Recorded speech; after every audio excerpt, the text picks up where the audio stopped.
Shalom YouTube, you're listening to The Financially Savvy Chick. So in today's video, I want to talk about the Fed is broke. I mean, let's be honest.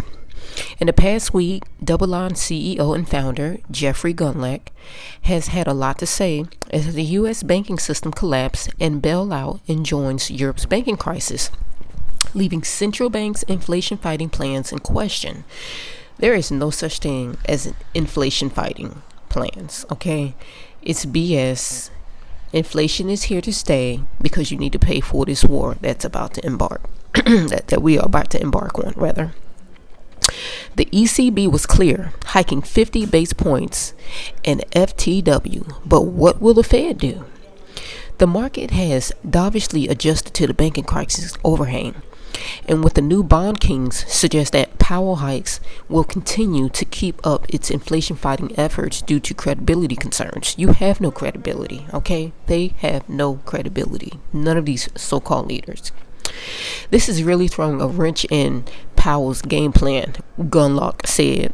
Okay, all these people are in bed with one another. All of them are in cahoots with what's going on. Do not be fooled. I wouldn't do it by myself. Okay, but what you do in the context of all this messaging that has happened over the past 6 months, and then something happens that you think you've solved. Ironically, this is what Gundlach said.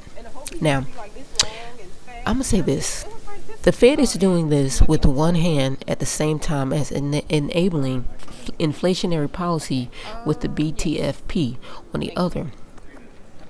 For example, I think that the inflationary policy is back in play with the Federal Reserve, putting money into the system through its lending program. This is what Gundlach said. But in a Twitter space audio chat Thursday with Jennifer Abland, editor-in-chief of Pensions and Investment, Gundlach warned of imminent recession within the next 4 months as the yield curve suddenly steepens. In all past recessions going back for decades, the yield curve starts de-inverting a few months before the recession. Adding, I think it's within 4 months at the most. Almost every indicator is flipped into high probability. The only one that hasn't is the unemployment rate. The unemployment rate, I'm going to say this, the unemployment numbers that they've been reporting is infinitesimally incorrect, inaccurate. Don't even rely on it. I'm leave it at that. But the DoubleLine founder, he pointed out that 3.6% of the unemployment rate just crossed back above its 12-month moving average, which historically has been a reliable indicator you're on the doorstep of recession.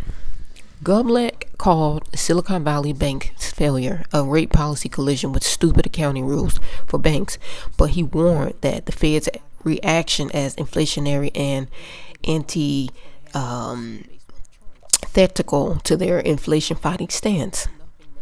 By bailing out depositors at SVB, that's essentially a quantitative easing by the Fed, he said. Making those depositors whole is about the same as a month or two of reversing quantitative tightening.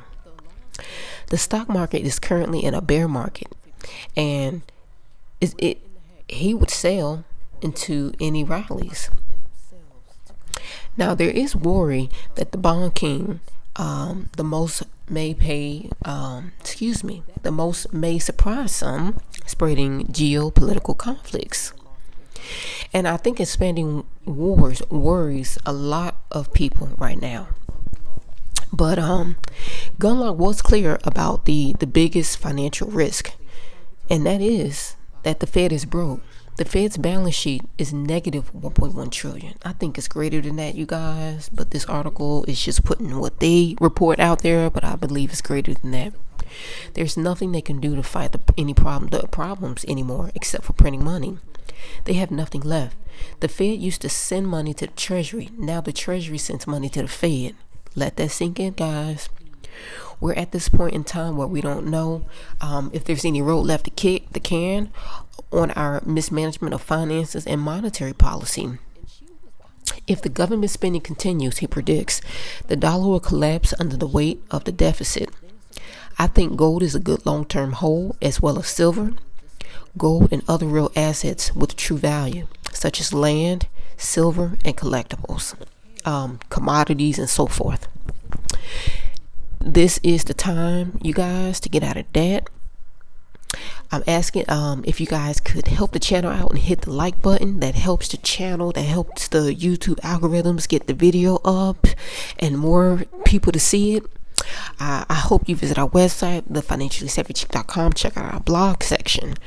And the Fed is broke. You know, there's no other way to say it. All they can do is keep printing money, and you and I are going to pay for it. And you're really going to pay for it if you're not prepared to pay for it, if you know what I mean. Until next time, you guys, shalom.